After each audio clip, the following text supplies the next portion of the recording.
I'm Daniel Bongard from ARB. Previously we've talked about the benefits of having an air locker in your vehicle, but today I'd like to talk about one of the side benefits of air locker equipping your vehicle, and that is onboard air.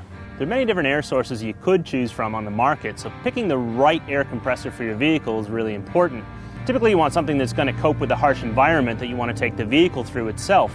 Compressors like this one are mounted outside of the vehicle, and so therefore they're going to cop the water, the rain, the dust, the gravel, and everything else that the vehicle itself is getting subjected to on a daily basis. Well, therefore, a well-designed air compressor is going to need to be highly water resistant, if not submersible.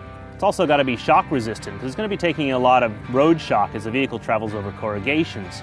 It needs to be okay to operate in very high temperatures if you're going to be using it on hot days, or if you're going to be using it for extended periods of time. As everyone knows, compressors build up heat. It also needs to be good for the long haul. It's got to run for a long time under really harsh conditions, because you want your air compressor there when you need it every time. You also want to consider something like flow. You're probably going to use your onboard air compressor to pump up your tires after you're done driving off-road. How long do you want to spend doing that? Another good side of high flow in your air compressor is going to be reseating a bead. If you're going to reseat a tire off-road, you're going to need a certain amount of flow rate to be able to do that. You need to be careful when shopping around. A lot of manufacturers out there make a lot of promises about flow and capacity and maximum working pressure, etc.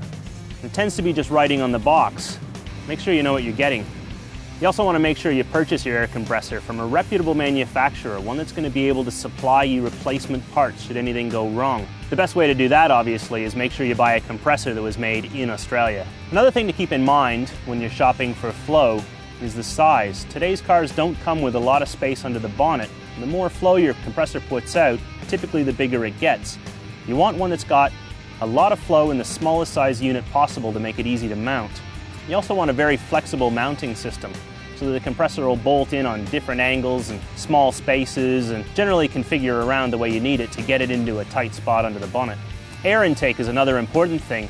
You want to breathe cool, dry air into your compressor. So although you may not be able to locate the compressor in a cool, dry place on the vehicle, you want to be at least able to take air in from a position that does. So you want an intake that's relocatable somewhere else on the vehicle. A well-built compressor will also come inbuilt with an overpressure safety valve. Whether it's from buildup of pressure due to high temperatures or an electrical fault that causes the compressor to run on, you don't want the compressor to be damaged from overpressure. An overpressure safety valve built in will ensure that this doesn't happen, and any pressure over safe limit will just be bled off. Always remember, having good equipment is the best way to ensure that your four-wheel drive experience is going to be the very best it can be. I'm Daniel Bongard from ARB.